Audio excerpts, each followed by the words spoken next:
Snap, crackle, and pop might be the sound that you think about when you're having a bowl of cereal at breakfast. But it's also the sound you might hear when you pull your clothes out of the dryer and realize you forgot to add a dryer sheet. That's because of a natural occurring phenomenon called static electricity. So, to start with, I think we should discuss how static electricity happens.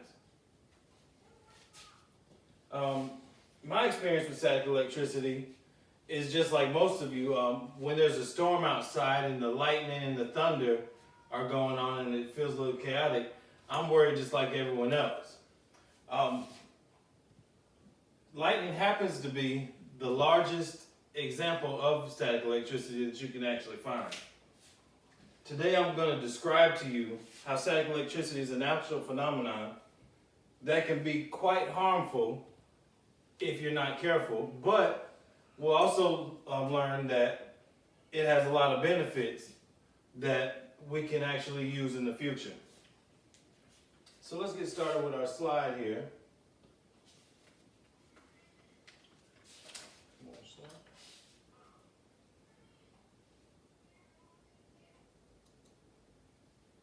Static electricity is actually the buildup of charges on the surface of an object.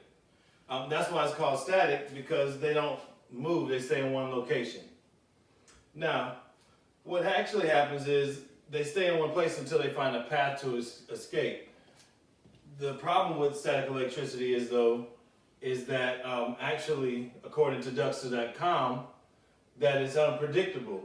This is why static electricity can be harmful and dangerous. So let's look at an example of how static electricity affects us in our life. We have a simulation here from the University of Colorado, of John Travoltage. And if you notice here, John Travoltage rubs his foot here, and that friction just builds up all kinds of charges that zap right there in the doorknob.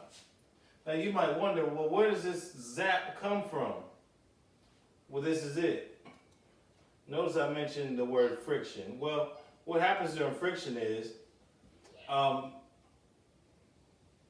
charges move around. Where do the charges come from? The charges actually come from atoms.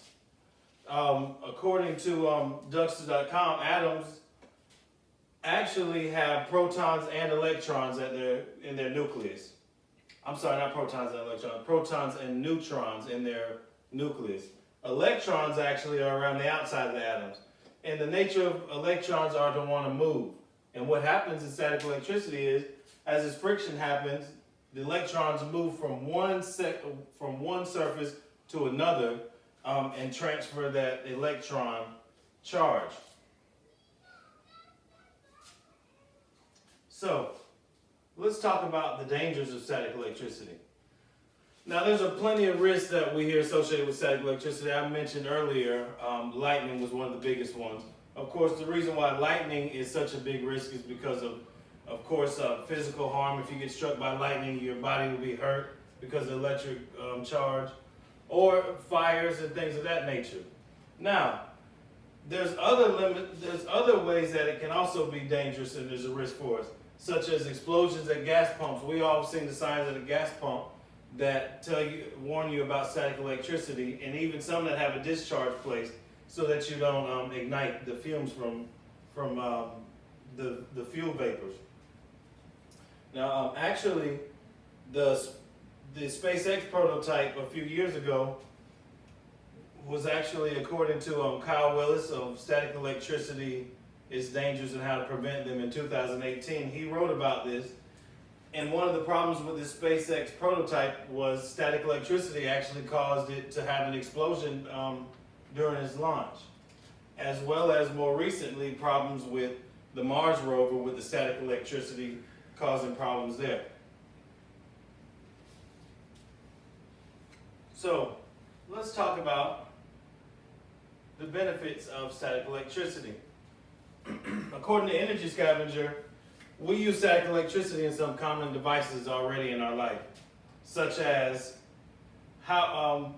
photocopiers, they actually use a concentrated stream of, a concentrated stream of ink directed by static electricity to go in a particular place on the paper. Also, static electricity is used in the filters in a lot of the plants that factories that we see out here that manufacture the goods that we use. What they do with the filters is they actually attract all of the harmful toxins from the air. Also, in future technology, you'll find that they're developing now items where you can actually charge a phone with the motion of your body, just the static electricity that you build up for motion. So in these ways, static electricity is beneficial to us, not just now, but even in our future. We can see vehicles that actually charge themselves, electric cars that use the friction from the road to charge their own batteries. So I'll end with this just to remind you what we've learned here today. Today we've talked about static electricity, and what we learned was that it was naturally occurring. It happens from the basic blocks of matter, which is atoms. Static electricity is also, because it's natural, it can be of unpredictable nature, and it can be harmful to you. Things like fires and physical harm can happen. But on the other side of that is the fact that there's benefits to static electricity. It can be used for our environment, as well as in the future for saving us in other natural resources. So I'll end with this. I don't want you to be shocked about the future of static electricity, because we've all experienced the power. Thank you guys very much.